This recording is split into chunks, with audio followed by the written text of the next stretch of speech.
नमस्कार मित्रांनो, मी धीरज सरदार. आजच्या नवीन व्हिडिओमध्ये आपलं हार्दिक हार्दिक स्वागत आहे. हा व्हिडिओ थोडा वेगळा आहे.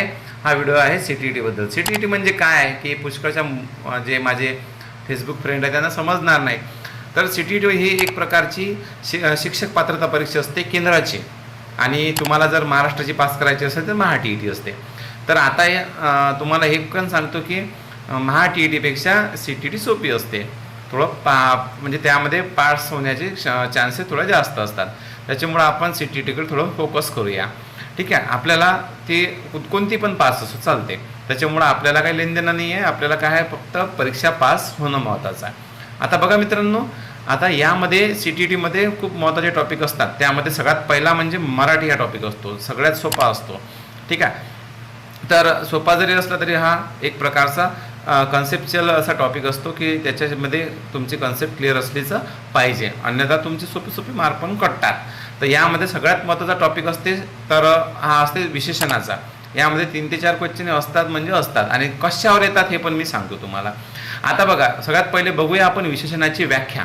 तर विशेषण म्हणजे काय की नामाबद्दल विशेष माहिती सांगून नामाची व्याप्ती मर्यादित करणारा विकारी शब्द.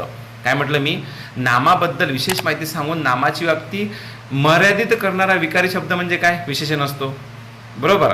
आता बघा, विकारी म्हणजे काय हो सर? तर विकारी म्हणजे काय होते की जो शब्द, असा शब्द की ज्याच्यामध्ये लिंग, वचन आणि विभक्तींचा बदल होतो, त्याला आपण म्हणू विकारी. आता बघा, पुष्कळ असे त्या काळात लेखक होऊन गेले, त्यांनी वेगवेगळ्या व्याख्या तयार केलेल्या आहेत. त्या व्याख्येचं आपल्याला काही लेनदेणं नाही. आता विशेषण म्हणजे काय, विशेष्य म्हणजे काय आणि विशेषण म्हणजे काय? विशेष्य म्हणजे काय की ज्याच्याबद्दल विशेष माहिती सांगितली जाते किंवा ज्याच्याबद्दल विशेष बोललं जाते त्याला विशेष्य म्हणू. आणि वर्णन करणारा शब्द म्हणजे विशेषण. काय म्हटलं मी? ज्याच्याबद्दल बोलल्या जाते त्याला म्हणायचं विशेष्य, आणि म्हणजे त्याचे वर्णन करणारा शब्द म्हणजे विशेषण. फॉर एक्झाम्पल, टेन्शन घेऊ नका. बघा, मी म्हटलं चंद्र खूप सुंदर दिसत आहे. यामध्ये चंद्र काय आहे? विशेष्य.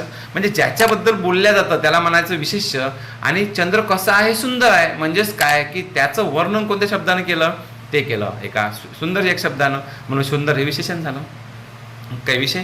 आता बघा, एका शब्दात सांगतो मी की ज्याचं वर्णन केलं जाते तो असते विशेष्य, आणि वर्णन करणारा शब्द असते तो म्हणजे विशेषण. आता बघा, काही विशेषणे हे विकारी पण असतात आणि अविकारी पण असतात. ते नंतर बोलू आपण, पण हे लक्षात ठेवायचं. काही विशेषणे विकारी असतात आणि काही विशेषणे अविकारी असतात. आता बघा, विशेषणाचे 3 प्रकार पडतात. एक आहे संख्या विशेषण, दुसरा आहे त्याला म्हणू आपण गुणविशेषण, आणि तिसरं आहे सर्वनामिक विशेषण. आता गुणविशेषण मध्ये काय असते की एक प्रकारचा त्या कर्त्याचा गुण असते. फॉर एक्झाम्पल, चांगला, वाईट, गोड,